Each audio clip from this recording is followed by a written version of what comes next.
السلام عليكم ورحمة الله وبركاته. أهلا بيكم في قناة حكايات رعب. قبل ما نبدأ متنساش تعمل لايك واشتراك في القناة عشان يوصلك كل جديد. نبدأ قصة النهاردة ونقول بسم الله.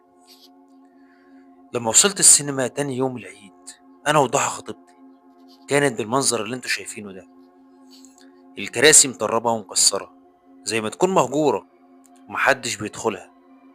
أزايز وورق مرمي في الأرض في كل مكان، ومنظر عبثي جدا خلانا نستغرب هو إيه المكان ده، وإزاي هنتفرج على الفيلم في الأجواء دي، خصوصا إن ما كانش فيه حد غيرنا. وبناء عليه قررنا نرجع التذاكر ونشوف سينما تانية. بس الغريب إن لما رجعنا ما لقيناش ولا واحد من الموظفين اللي استقبلونا، ده غير إن كان في كام واحد واقفين بيقطعوا تذاكر هما كمان ملهمش أثر. المكان أصبح خالي تماما من البشر باستثناء أنا وضحى. فضلنا نبص لبعض بذهول قبل ما نقرر نسيب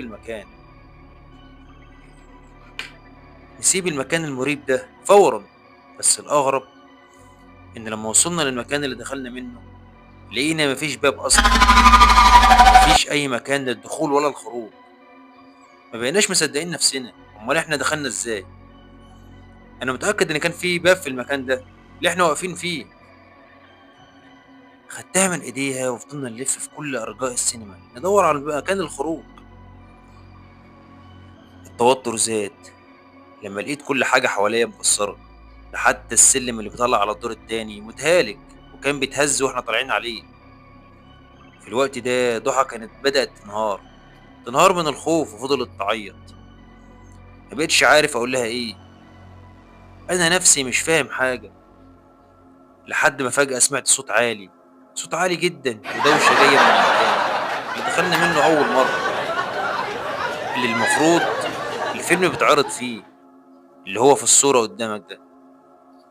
في اللحظة دي قلبي اطمن شوية، اعتقدت ان في حد ظهر في المكان وعشان كده خدتها ورحنا هناك. دخلنا انا وهي بخطوات بطيئة وانا عيني بتلف على كل الكراسي، بس برضه مفيش وجود لأي حد. امال الصوت ده جاي منين؟ بس قبل ما ارجع تاني واخرج لقيت اضاءة المكان كلها انطفت وبقت ضلمة كحل، عشان بعد كده اسمع صوت صرخة ضحى في ودني. حسيت بعدها ان طبلة ودني اتخرمت، مسكت فيا وفضلت تصرخ بطريقة هستيرية وانا بحاول اهديها واطمنها، وهي مفيش اي حاجة بتعملها غير انها مكلبشة فيا وعمالة تصرخ وتعيط وجسمها بيرتعش.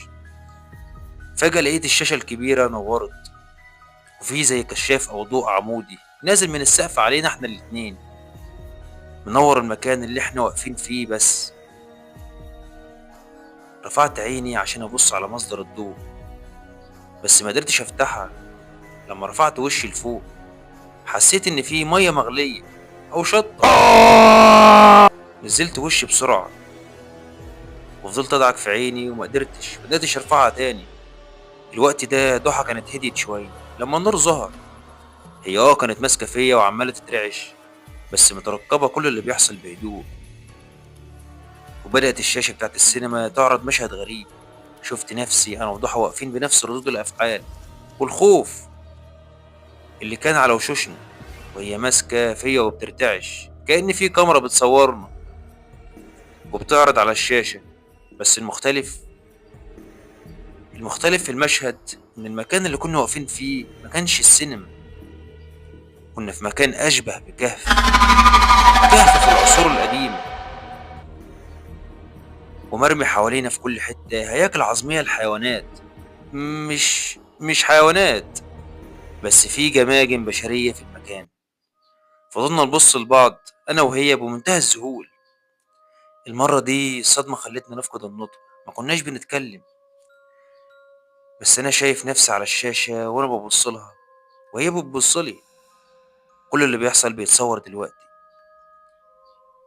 بس مش ده المكان اللي كنا واقفين فيه.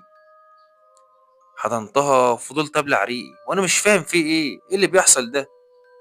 بس فجأة وفي المكان الأشبه بالكهف ده اللي واقفين فيه أنا وهي واللي ظهر على الشاشة، شفت إنسان طبيعي بيقرب ناحيتنا، بس مشيته غريبة زي ما يكون أعرج أو شبه الزومبي اللي بنشوفهم في أفلام الرعب وهم ماشيين. كان بيقرب مننا في المشهد اللي بيتعرض. من الخوف فضلت أبص حواليا لا يكون موجود معانا في السينما، بس أصلا المكان ضلمة، ده لو موجود مش هشوفه. فضل يقرب أكتر وأكتر لحد ما بقى قدامنا بالظبط، وفجأة سمعت صوت سكينة زي ما تكون بتتسن. المرعب إن الصوت كان جنب ودني، مش طالع من الشاشة.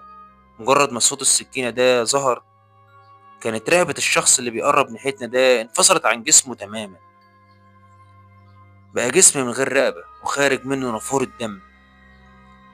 عشان ترجع ضحى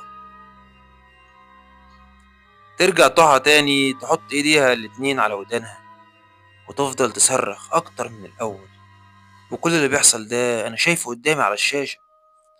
وبعد ثواني كانت وقعت من طولها من كتر الصريخ. اما انا فركبي من الخوف كانت بتخبط في بعض، مش قادر حتى اوطي اشوف مالها. لحد ما رجع تاني يظهر اشخاص كتير في المشهد، ناس جاية من ورايا وقدامي. كنت شايف ضحى على الشاشة وهي مرمية على الارض، وشايف نفسي وانا واقف بترعش. بس المرة دي انا متأكد ان الاشخاص اللي ظاهرين قدامي موجودين معايا موجودين معايا هنا في المكان، لان بسبب ان هم كتير كنت سامع صوت خطواتهم حواليا في كل حتة، بيقربوا مني، محوطيني من كل مكان. الخوف زاد، كنت على وشك خلاص ان اترمي جنب ضحى، وللمرة التانية اسمع صوت سكاكين بتتسن قريبة من ودني. وفجأة كل الاشخاص اللي كانوا حواليا دول رقبتهم تطير وتنفصل عن جسمهم، ويطير معاهم الدم في كل حتة. اللي حسيت بيه هو بيطير على وشي.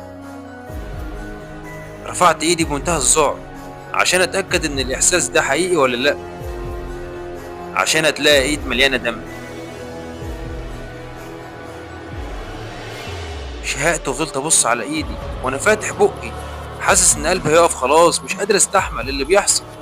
الغريب ان كل الاجسام دي اترمت على الارض واتحولت لهياكل عظمية في لحظتها، وجماجمهم اللي طارت بقى شكلها مرعب، عشان يظهر بعدها من العدم في نفس المشهد خيالات سودة بعيون منورة ملهمش رجول، ويطوفوا حواليا وانا واقف مش شايفهم في الحقيقة، بس شايفهم قدامي في المشهد اللي على الشاشة.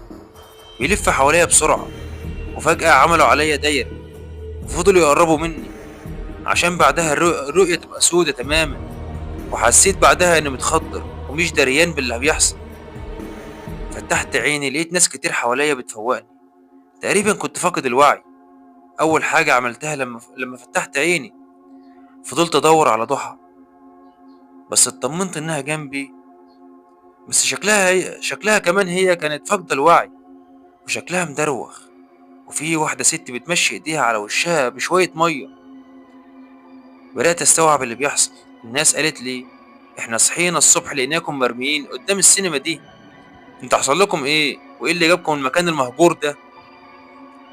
بصيت على باب السينما لقيته مكسور وكله تراب وبيوت عنكبوت، شكله مهجور فعلا. بس ازاي ده ما كانش كده، ما كانش بالمنظر ده واحنا داخلين. ازاي مهجور؟ امال مين اللي استقبلنا ومين قطع لنا التذاكر ومين الناس اللي شفناهم شغالين في المكان؟ سمعت راجل عجوز بيقول المكان ده الانجليز عملوا فيه مجزرة زمان، لما عدموا فيه اطفال وستات ورجالة بالذبح، ومن ساعتها محدش بيهوب هنا، لان الناس بتقول انه مسكون، وياما ناس دخلت وما خرجتش كده. انتوا ايه يا ابني اللي جابكوا هنا؟ وبكده تبقى خلصت حلقة النهاردة، ونشوفكم في قصص جديدة ان شاء الله. لو عجبتك الحلقة متنساش تعمل لايك واشتراك في القناة عشان يوصلك كل جديد. سلام عليكم.